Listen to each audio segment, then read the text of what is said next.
Hello, ladies and gentlemen, and welcome back for a Friday edition of the Steel City Sports Report, where we talk everything Steelers, Penguins, and Pirates.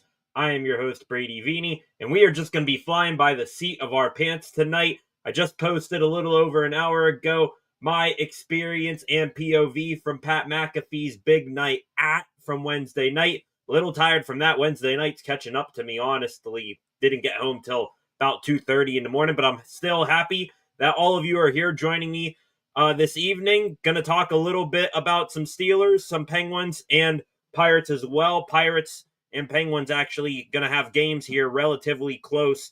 Bucks starting at 6:40, starting off a new series in Cincinnati against the Reds, and the Penguins at 7 o'clock. They are in New Jersey tonight to take on the Devils. Talk a little bit about that, about the Cleveland Browns signing this morning that really leaves Aaron Rodgers and the Pittsburgh Steelers left with each other. Flacco, hope you had a fun night. I did indeed. I mean, absolutely. It was probably one of the top 10 experiences that I've ever been to. I think it's one of those events that is not necessarily going to be the last of its kind, but is really the first of its kind in Pittsburgh, especially. McAfee knocked it out of the park, minus the, in not including Andrew McCutcheon, which I think some people blow out of proportion a little bit, but I'm sure Pat will make it up, have Kutch on his show or whatever. But yeah, great night out. Got to eat with Jey Uso. Flacco, know you're a WWE fan, came down right beside us. Go check it out in the video I just posted a little over an hour ago. But yeah, great night.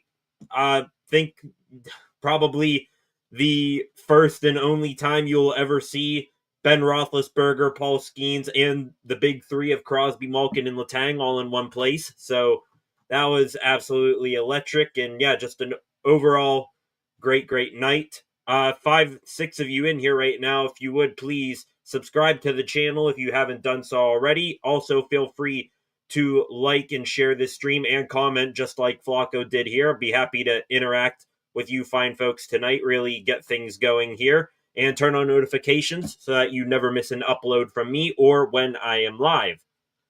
Like I said, really didn't plan all that much for tonight's stream, just, start a couple of the big stories, so might as well get into some Steelers talk and talk about Aaron Rodgers and where things stand right now. So I'm sure all of you saw tonight the breaking news from Adam Schefter that after spending 1 year with the Indianapolis Colts, the immortal Joe Flacco, reached an agreement on a 1 year, $4 million deal with the Cleveland Browns that can go up to $13 million with incentives. So he is back in Cleveland. He actually won the NFL's Comeback Player of the Year in 2023 with the Browns. So now, can't really laugh yet until the Steelers either get Aaron Rodgers or draft Shedeur Sanders or Jackson Dart. But still, I mean, we can laugh anyways. The Cleveland Browns quarterback room is Deshaun Watson, Kenny Pickett, and Joe Flacco. Like, looking at things like the Giants, they actually have the funniest room in the NFL with Russell Wilson, Tommy DeVito, and Jameis Winston. For the Browns, it's just funny in, like, not in the comical sense, in the absolute horrid sense of that word. So Joe Flacco back to Cleveland, and that now leaves pretty much Aaron Rodgers left on the table for the Pittsburgh Steelers. I did see a post. I wasn't sure about how valid it was. Somebody said this and said it was per Adam Schefter, but I couldn't find where Schefter said it exactly, that the Steelers were in on Flacco. So it would have been interesting if the former Raven would have come to Pittsburgh. Honestly, I think the Steelers and Flacco, I think they both were like, sort of, this is a last resort type thing. I honestly think Flacco is still a diehard Raven at heart and wouldn't want to go to the rival that he played against for years on end. So yeah, now it's just basically Aaron Rodgers left, unless you want to explore the possible trade of a Kirk Cousins. Well, you'll be taking on a lot of money, or you bring in, who knows where the hell Carson Wentz is in his career as well. But you got to think one of those three guys is going to be on this roster by the time training camp in Latrobe comes, because that's what Omar Khan said going back to the Combine and going back to the league meetings just a couple of weeks ago. He was asked if, he was satisfied with just having Mason Rudolph and Skylar Thompson on the roster right now. And he's been adamant that 2 more quarterbacks, because they carry 4 into Latrobe, he said 2 more quarterbacks will be brought in through the draft or through free agency. Now, it's hard for me to believe that they are going to draft 2 quarterbacks in this cycle. I'll get to more. They're at least drafting 1. I'll get to more on that here in a second. But you got to think Rodgers, Wentz, or Kirk Cousins. One of those 3 is going to be a Steeler before not too long. Khan saying it was a safe assumption. So it's all on Aaron Rodgers now to make a decision. Maybe that's why TJ Watt is posted that cryptic photo from Wednesday. I'll be interested to see what your guys' reaction is to that. But yeah, maybe Watt is like upset with Rodgers. Like, hey, I'm in here. I put in the grind every single day, and if I'm staying here, I want to have a legit shot, not this guy who we kicked their ass up one side and down the other last season, who is a prima donna at that and is washed up. So I see where TJ's coming from if that was his motive behind that photo. But Steelers, they got to get this ball rolling here between now and the draft. And if not, you're looking at Shedeur Sanders, Jackson Dart, Jalen Milroe, Will Howard, someone along those lines. They have, I think, met with 6 quarterbacks, either at the combine, at their pro days, or brought them in for pre-draft visits. So, yeah, right now you're all that's left on the table for you is Rodgers, and he sort of got you in a tight spot here because, I think could be a very easy decision for him to just, wait it out for the Vikings to come calling, or another team whose quarterback goes down with injury, or hang it up, because we all know he's going to have no shortage of other things to do besides football. Flacco here again. Salutes, was a great show watching on YouTube. I want to rant about the Steelers just yet. Yeah, I think just a couple of hours ago they put out the behind the scenes on Hulu, and apparently the Eagles fan, he was in the section to my left, section 103, and he was like, I don't know, 10, 12 rows down. Eagles guy got booed. People around us were really, really pissed. And apparently I saw something, I think it was Nick Moraldo posted that guy's having a kid as well with his partner there, fiance, wife, girlfriend, whatever you want to call. I didn't, see, but you know what? Good for him. He's going to have a good head start on giving that kid a good life. Slam and Sammy Joe, welcome. I don't think Sanders fits the Steelers, but I believe Tomlin can highlight his strengths and hide his weaknesses if the Steelers were to get him. Well, let me start with the back end of that comment and work my way up to the front. If the Steelers were to get him, that is where we are right now. It is in my mind, as much as I'm opening up to the idea of Sanders coming to Pittsburgh, I still think it is a very, very low chance that he ends up with the Steelers or even close to their pick. Definitely not going to go 1 or 2 now. Or 2 or 3 now. I don't think, because you got Pickett and Flacco and Watson in Cleveland, and you got Wilson and Winston up in New York. So, yeah, I mean, hiding his strengths and weaknesses. I mean, well, first off, let me go back to Sanders here. At this point, I don't think it's going to be really, really hard for the Saints to pass him up at number 9. And then beyond that, I think between 15 and 20 there, that's going to be prime real estate range for the Browns or the Giants to come trading back up. And if it was the Browns, if the Browns were smart, which we all can question if they are or not, I think if the Browns were to draft Travis Hunter instead of Abdul Carter, which it's pretty much getting to a coin toss there, I think you'll see the Browns be very aggressive in getting Shedeur and Hunter reunited in Cleveland.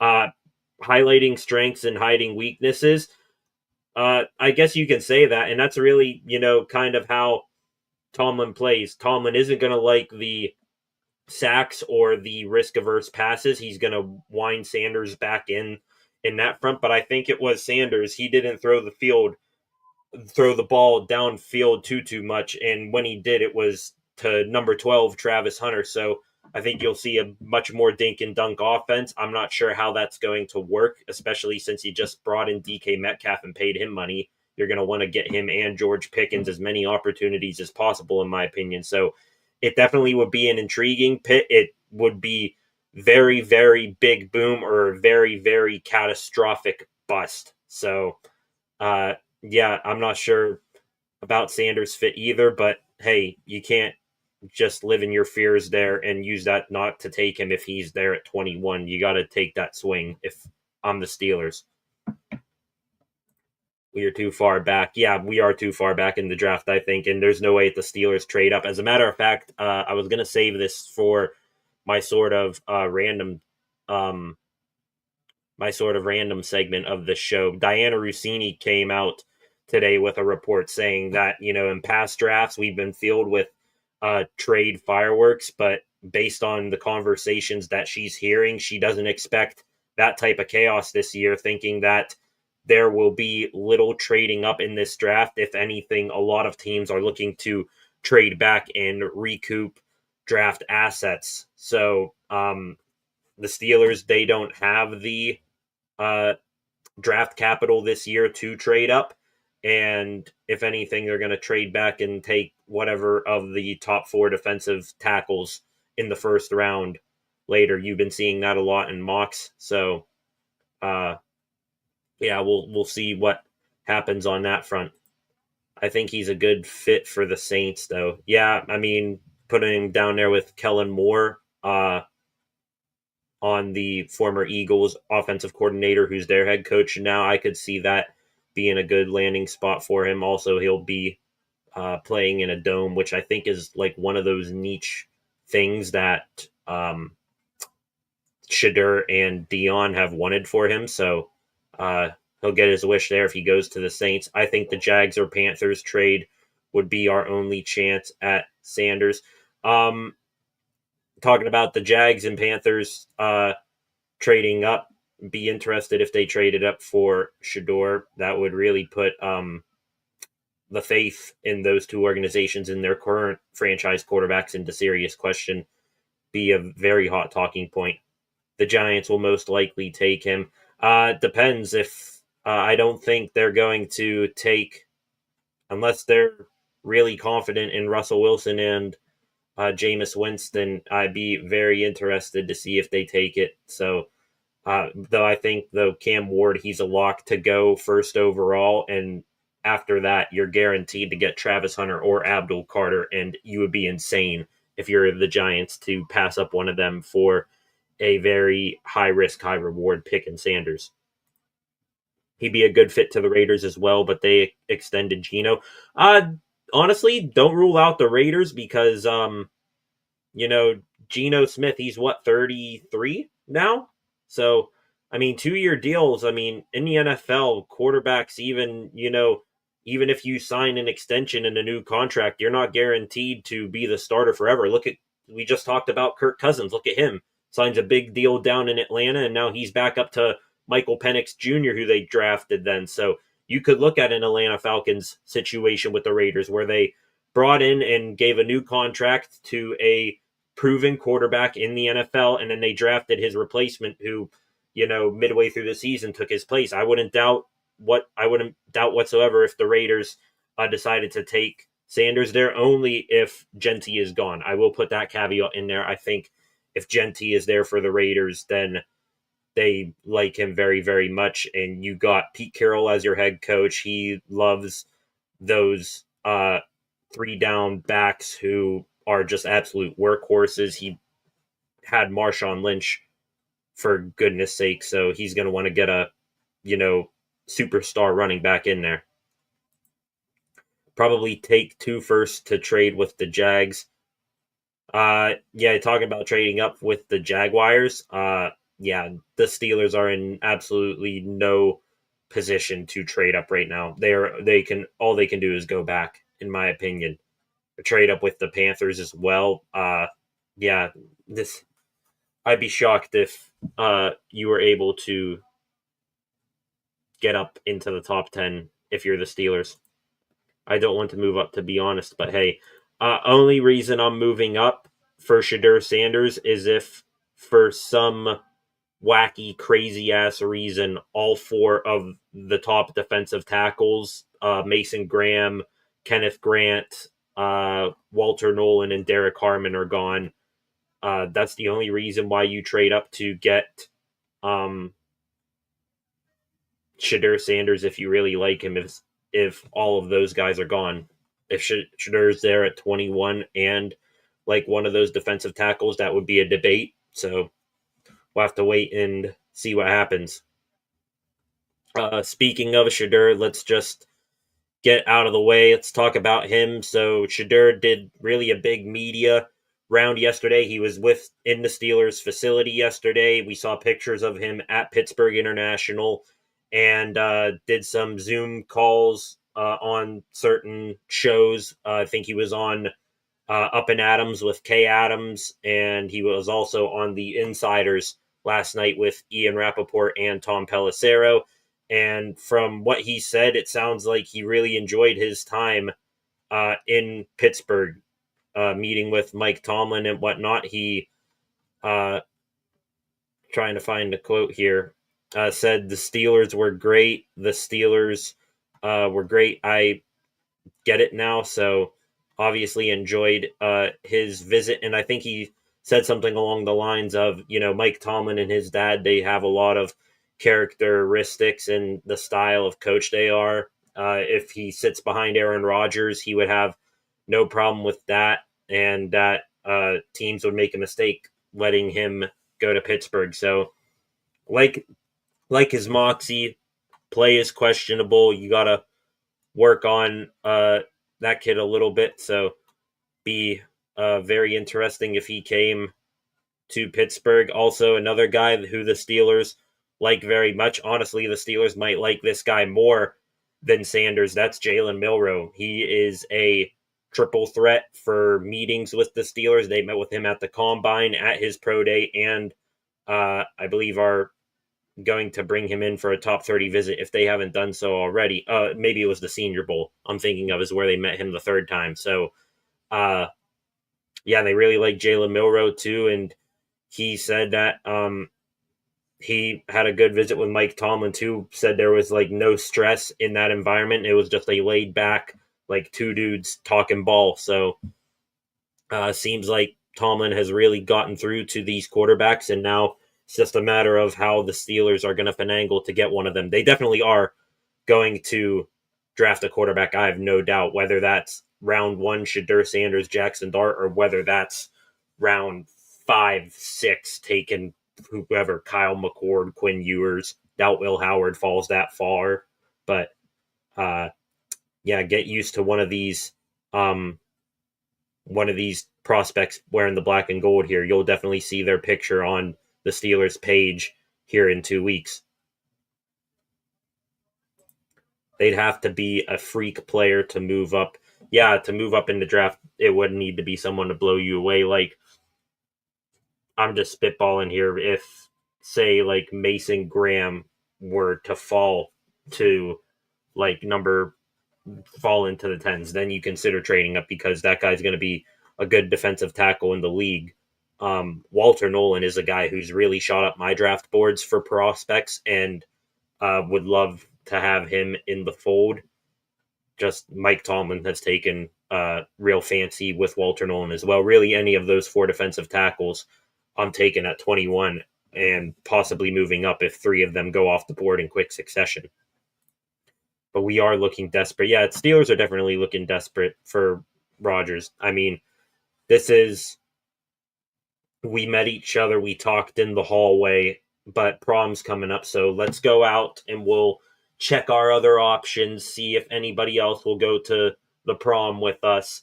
And now everybody's taken, and you guys are left back in the hallway staring at each other, wondering if you're going to commit to each other or not. So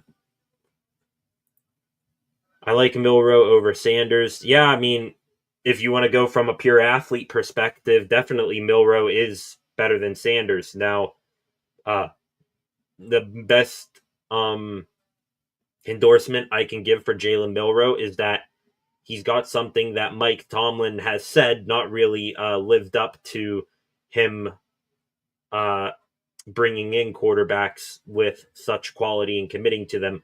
Tomlin says that mobility is a key part to a quarterback he wants. So Milroe definitely has that in spades. He'd be a very good runner in college and in the NFL.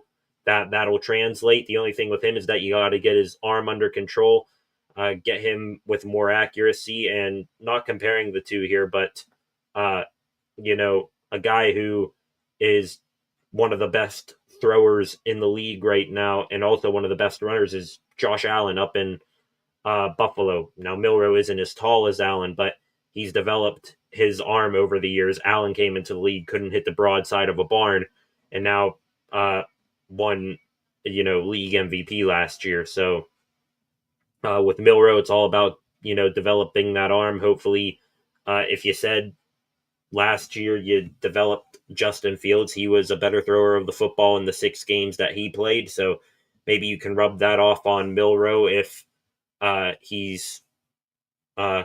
he'll come to Pittsburgh. I'd like for any QB to be there at our pick, but our first pick, I think it's pretty much going to be Sanders in the first round and nobody else. Jackson Dart, I think he's caught in the middle right now. The Steelers don't have a second round pick to get Dart, and honestly, Dart might go before Sanders. Not going to lie. A lot of people like Dart better than Sanders, so he might go to the Saints instead of Shero. But just stepping away from the quarterbacks here for a second, still talking about the draft and draft prospects. The Steelers, they brought in 3 more players today. Kansas State running back DJ Giddens, definitely day 2, possible day 3 if he falls, investment there for the Steelers at running back. Know lots of Steelers fans like him. SMU defensive tackle Jared Harrison Hunt. I have him on my board, though I haven't done a deep dive on him yet. And then Texas A&M defensive end / outside linebacker Shamar Stewart, who I think is, I'm stealing this from Mel Kiper Jr. of ESPN. He is an LTPer. He looks the part, but Texas A&M has been notorious for producing players that just look like absolutely physical, imposing your will athletes, but they don't have the production to back it up. So I think if you bring in Shamar Stewart, you're looking at him as maybe a TJ Watt replacement if things keep going south on that front. But just looking here, shout out Nick Farabaugh for graciously posting the list of all the Steelers pre-draft visitors that they brought to Pittsburgh over the past month. You got, like I said, 4 quarterbacks: Tyler Shuck, Jackson Dart, Shedeur Sanders, and Kyle McCord. Omarion Hampton, running back, possible first-round pick. Not sure how much the Steelers like him. Bashal Tutin, absolute blazer. Dylan Sampson, pretty decent prospect, though the size concerns me. Caleb Johnson, who I think is a perfect fit for this offense and also got some height to him, 6'1". Ollie Gordon, looking for the 2023 version of him, not the 2024. If you get the 2023, he's going to be a hell of a back. DJ Giddens and also RJ Harvey from UCF, who is also on my draft board. Wide receivers, Matthew Golden, blazer, possible replacement for George Pickens if you move him during draft week. So Golden, I think around 6 foot tall, but got wheels, 4'2", 940. Savion Williams, dude is like 6'5", 235 pounds. If you could get that guy under DK Metcalf's wing, really as a big physical receiver in the league, maybe you can get a diamond in the rough there.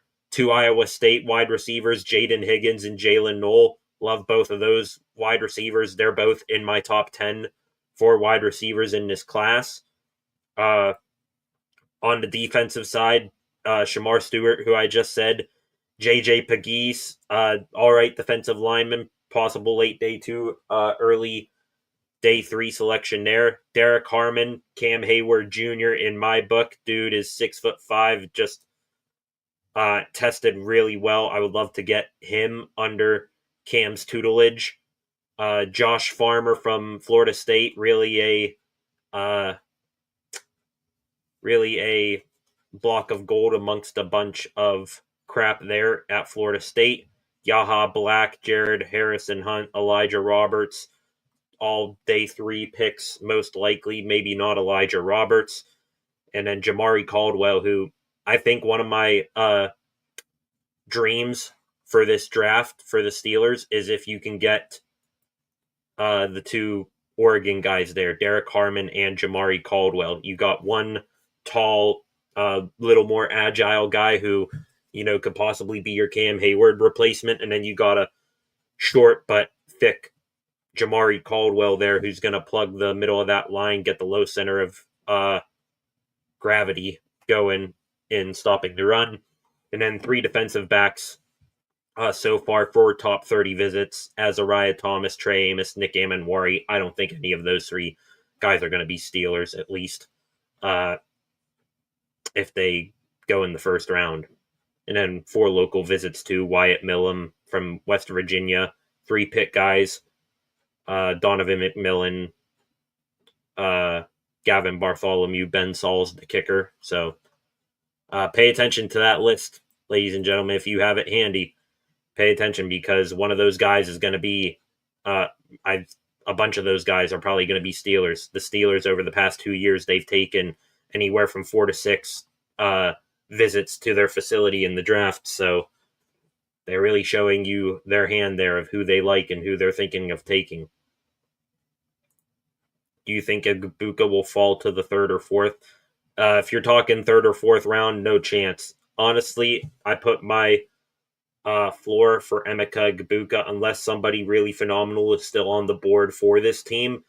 I think with Tank Dell still on the shelf and Stephon Diggs going to the Patriots, I could very easily see Egbuka going to the Texans at 25 and reuniting with CJ Stroud. So then you'll have Nico Collins, Emeka Egbuka, and CJ Stroud down there.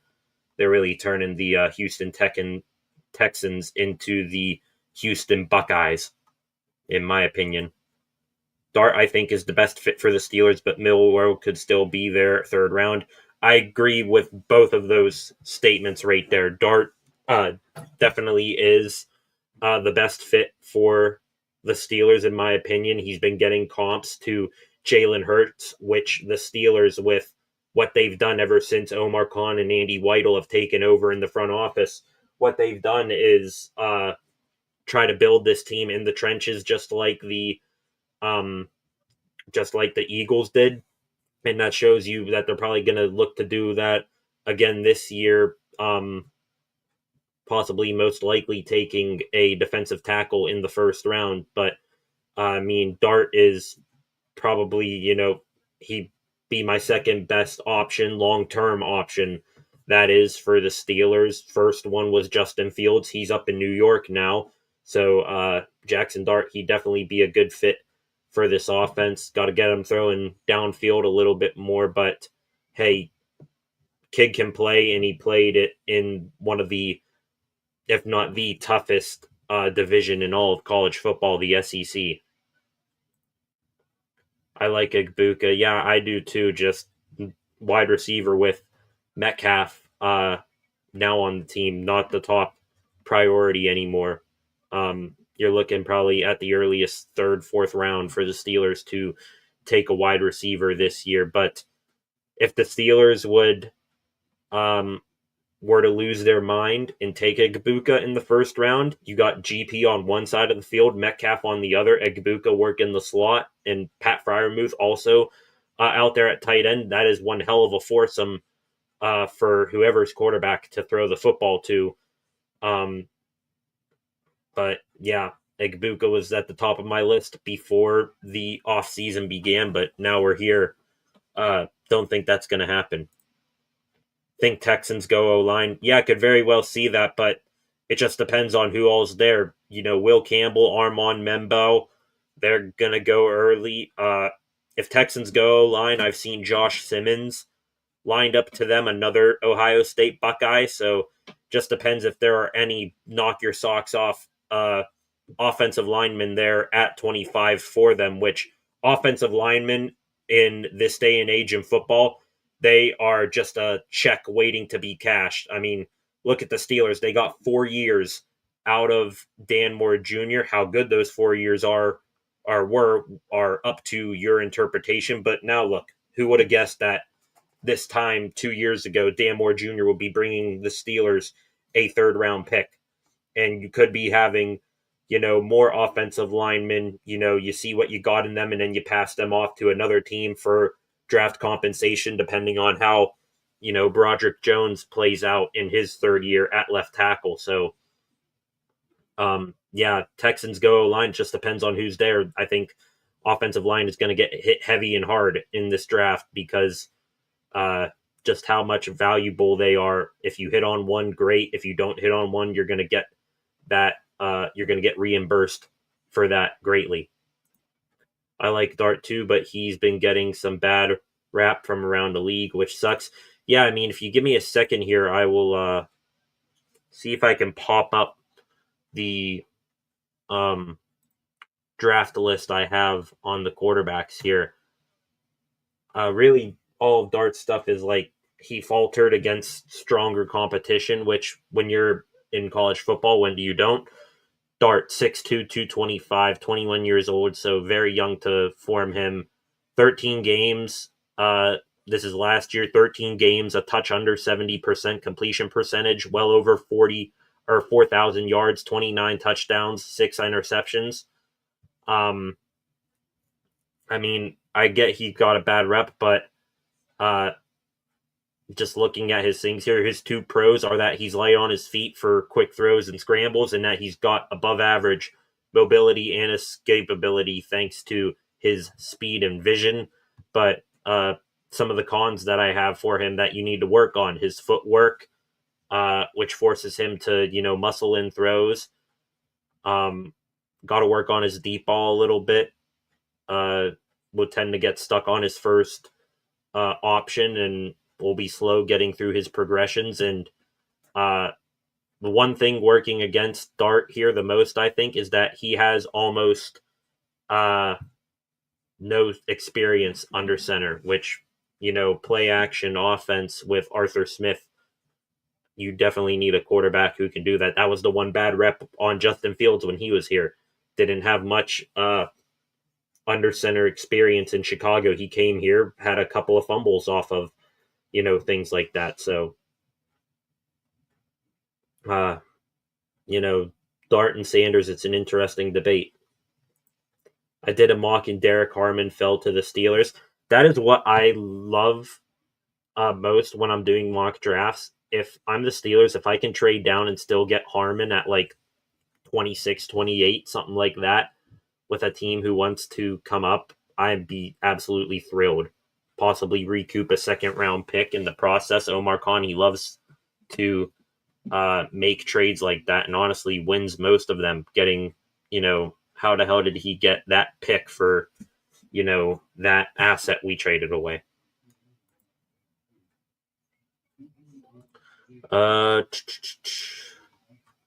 Take a look here at what else I have here to talk about.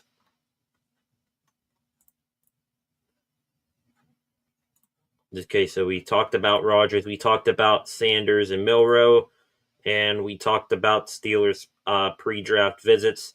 Just going to hit on the other 2 teams real quick. Penguins, they're in action tonight here in about an hour and a half at 7 against the New Jersey Devils. Devils are going to the playoffs. Pens are not. Going to be a fun game to watch, even though the Pens are out of it, because you're going to see a bunch of young guys tonight. If you were here yesterday, the Penguins ended the season of 5 players, mostly third and fourth liners, and the only young guy that you lost in that transaction was Rucker McGroarty, so you'll get to see a lot more of the future tonight. Ville Koivunen, Vasily Ponomarev, who just got called up. Should be fun from that aspect. If you're gonna, not make the playoffs, at least give us something new to keep us invested and keep our attention. That's what the Pens are doing.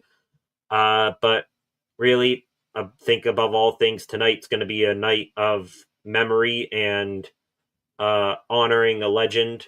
This Ray Shero, for those of you who may not know, former general manager of the Penguins, won the cup with them in 2009, passed away yesterday at the age of 62. Really sent a shell shock through a lot of people who, love the Penguins, and got to meet him when I was a kid, Ray Shero, when, I was playing travel hockey. Couldn't have been a nicer dude, and just sucks that we lost Ray Shero at such that young age, at 62 years old. And tonight, I'll be turning on the Pens game early. I'm sure there will be a pregame ceremony. Shero was also the GM of the Devils as well, and the Devils and Pens posted they'll be having special Ray stickers on their helmets tonight. So love you, Ray. Hope we honor you tonight. Moving on to the Bucks.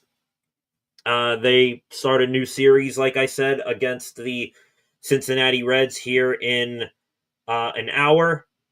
And I want to real quick touch on their lineup tonight, which is absolutely atrocious.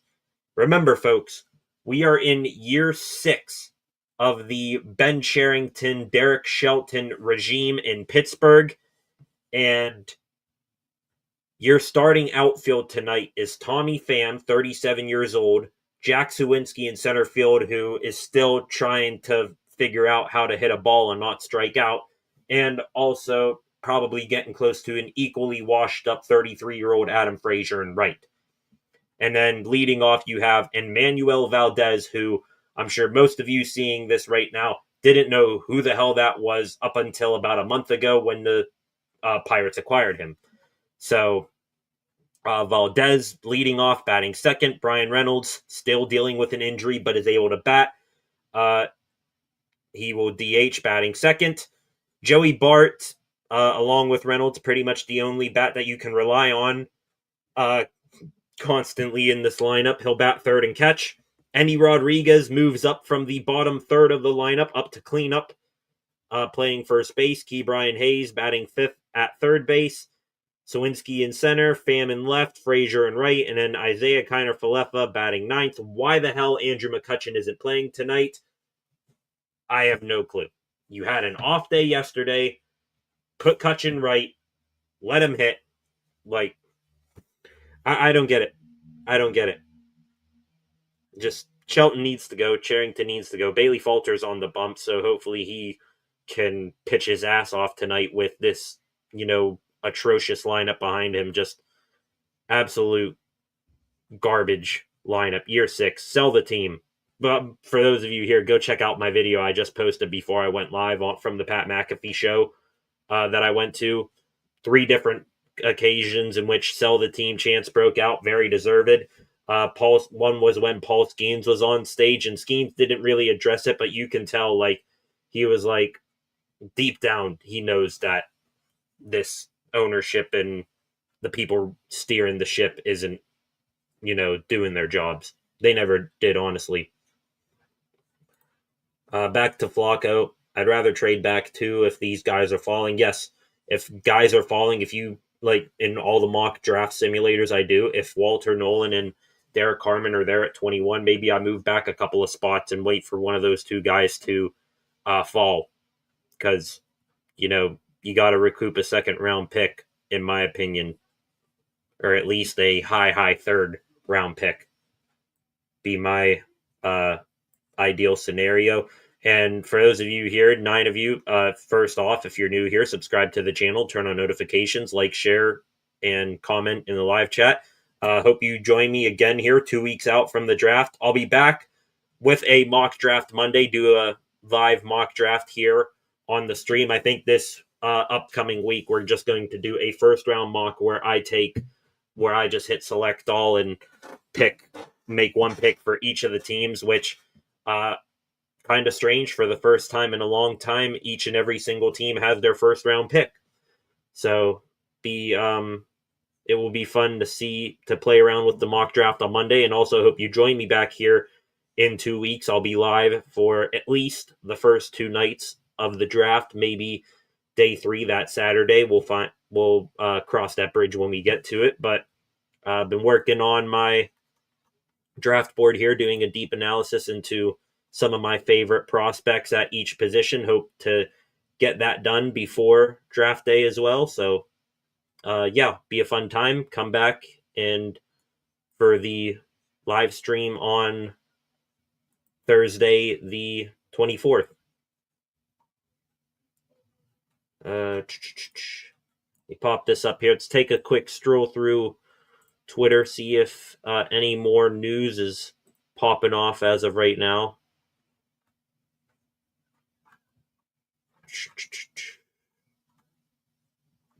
We have an update on O'Neal Cruz, who is not in the lineup tonight for the Bucks. This will be his 3rd game in which he does not play. He took a hit by pitch off the hand a couple of days ago, and he hasn't played since. So obviously lots of, tiny bones and all sorts of stuff in your hand that you do not want to get hit. But Derek Shelton said he hit in the cage a little bit this morning. The finger is still a little cranky, so we're going to see how it is today. Obviously, he's not in the lineup. We'll see how it goes throughout the game. Hopefully, he will be available. That's at least a little bit encouraging. It doesn't sound like from that quote that anything was broken. Maybe it's just you can't get inflamed. You can't get the sounds like his finger's just inflamed, and that just waiting for it to go down. Ian Rappaport, 45 minutes ago, the Saints suddenly have a major quarterback question. Starter Derek Carr is now dealing with a shoulder injury that threatens his availability for the season, sources say. Carr is weighing his options, including the possibility of surgery. So, right there, ladies and gentlemen, that throws a big wrench into this, in my opinion. I'm going to hit the breaking news graphic here.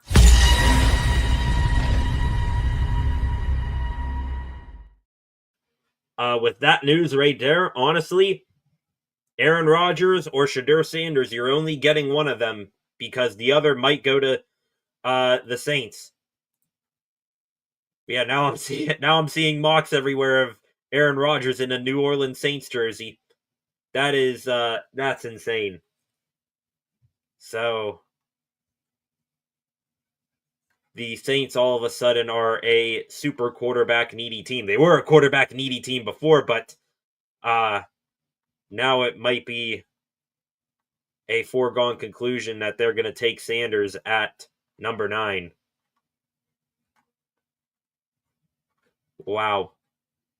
Doesn't say how he injured his shoulder. I wonder if it was like an off-season throwing program he was doing or not. So, yeah. Now, all eyes are on Aaron Rodgers and Shedeur Sanders to the Saints. So, or this could be Jackson Dart. Honestly, I've seen Jackson Dart go as high to the Saints before. So, Dart could be one for the Saints. Milroe, too.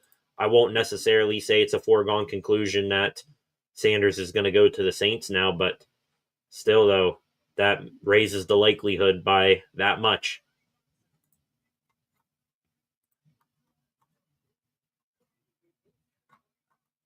Real quick, just three other news stories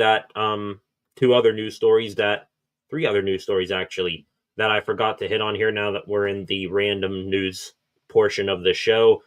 Mark Caboli on 93.7 The Fan today said that TJ Watt wants to get paid more than Myles Garrett, period. Honestly, I could believe it now. Watt and Garrett, they really do not like each other all that much. So anything that they can gain bragging rights over each other, I could see that happening.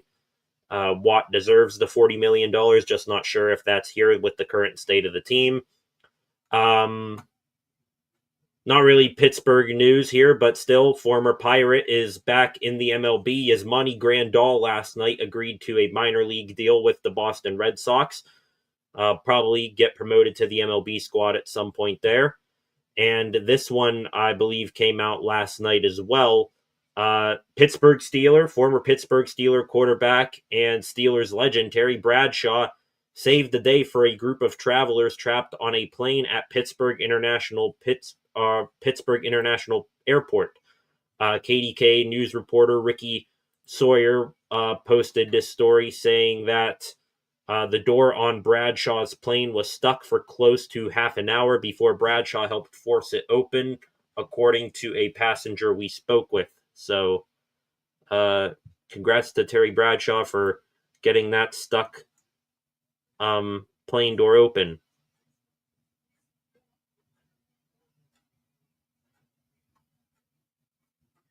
Let's do one more quick look here through the old Twitter feed. Tonight, Mel Blount is celebrating the 50th anniversary of Super Bowl IX at his Mel Blount Youth Home All-Star Celebrity Roast. Steelers posted that. Wonder if we'll see any videos from that endeavor.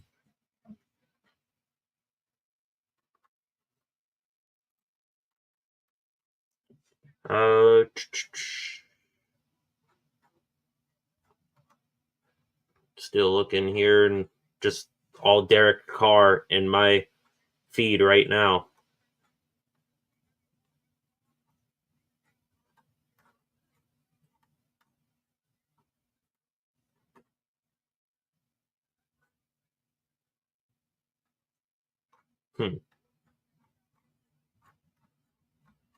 Yep, not seeing anything else now. So, be more reactions to the Derek Carr news coming up here within the next couple of hours, I'm sure.